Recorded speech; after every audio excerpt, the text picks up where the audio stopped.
All right, Billionaire Squad, I just want to come by and give you guys a few examples of artificial intelligence versus the human mind. And I'm only doing this because I want you guys to understand what my people are talking about, okay? And I need, you guys are my people, my Billionaire Squad are my people, so I want y'all to be fully aware of what's going on and what we're talking about. So if you watched the last video, we talked a little bit about artificial intelligence. However, I just want to give you guys a few examples of how artificial intelligence is interfering with the human mind, okay? So if you have any, okay, so if y'all got any brothers from the hood or anything like that, say like if they end up having to get into a jam, they end up getting jammed up, police and everything, so they go to jail and they don't remember nobody's numbers. They can't even call us and let us know what's going on because everything was stored in their phones. Another example is, you know, we have our children, working moms, we might be at work and our children are needing to get home on their own. Maybe most times you send them a ride or anything like that, but this particular day, you know, things happen. They might have to walk home, but they don't even know where to go. They've never looked at the street signs. They've never had a sense of direction because they've always used their GPS. But this particular day, they don't have a phone. You know, we need them to know how to get home. And so we need their minds to be working organically and not just allowing technology to stand in the place of the human mind doing the work, okay, for a lot of emergency purposes.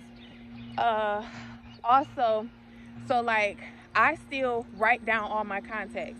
Even though I have my phone, I have a address book and I have a phone book for all of my most important business contacts and my customers so that I can find them if I need to. If anything happens to my phone, maybe it goes out, maybe the screen breaks, whatever the case is, I know how to go to my phone book, use someone else's phone, and call my contacts.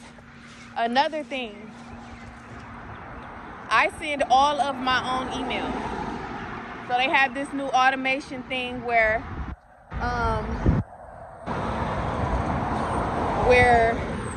you put in, you know, you have this email template and you put it into an automation tool, and so all it is a one click and the software sends your emails to your customers.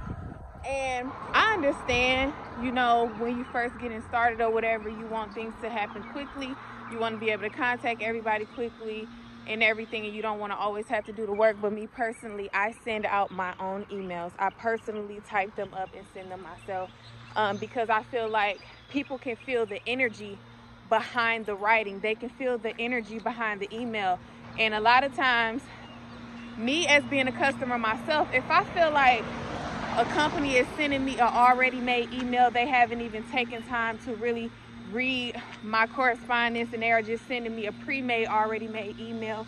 A lot of times I don't really like to work with that company. I need to feel the real person behind it because I know that there is a genuine connection and they have means, they have good intentions for me. They want to see me do well, or they admire or appreciate our connection that we have.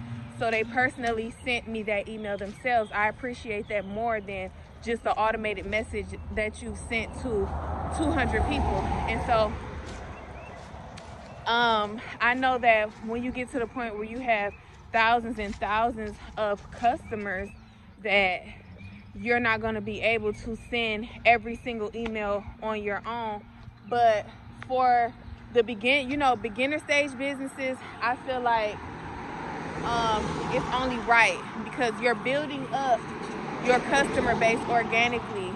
If you have 1,000 to 2,000 customers, I feel like you should definitely be in the space where you are organically communicating with them and building that presence in that relationship.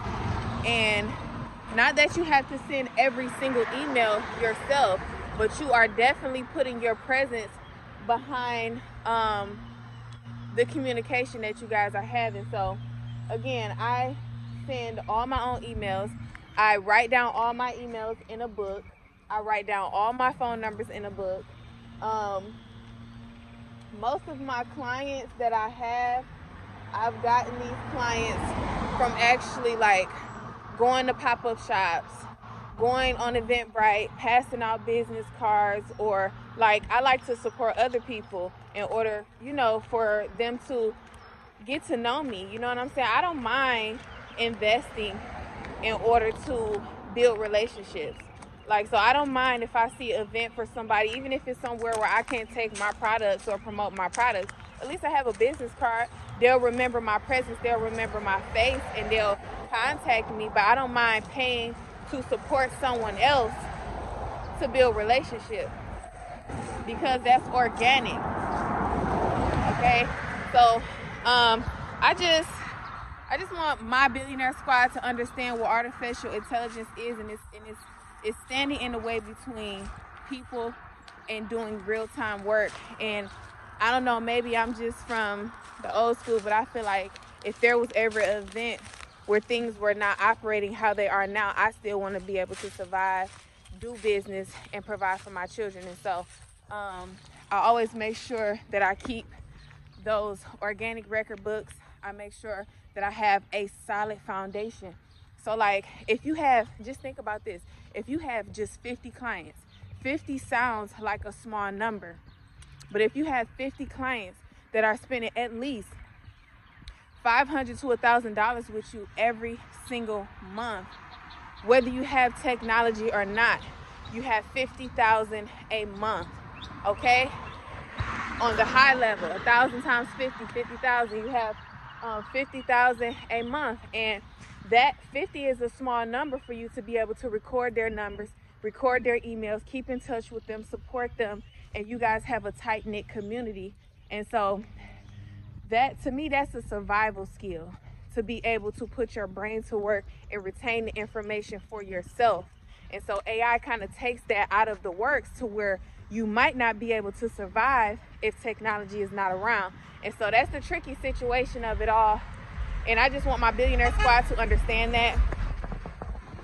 And so with that being said, guys, make sure that even though we are in a digital world, things are happening faster, you utilize it. But you definitely want to write down, keep in contact, and do the brain work to create a close-knit community. Therefore, if technology ever disappoints us, we know how to go to Miss Mary's house and knock on the door and still make our offer. We know how to go to Jim's house and knock on the door and still make our offer and deliver their products. You know what I'm saying? It's a survival skill. So don't fully rely on AI, but definitely take it into account. Use it as it should be used, because it's very beneficial. But yeah, still do that leg work. You got to put your feet to the pavement, and you got to make sure that you are creating a close-knit community that you can rely on and they can rely on you. Okay, and that will last the test of time. That will last for years and years to come. And so with that being said, Billionaire Squad, I'm out, gang.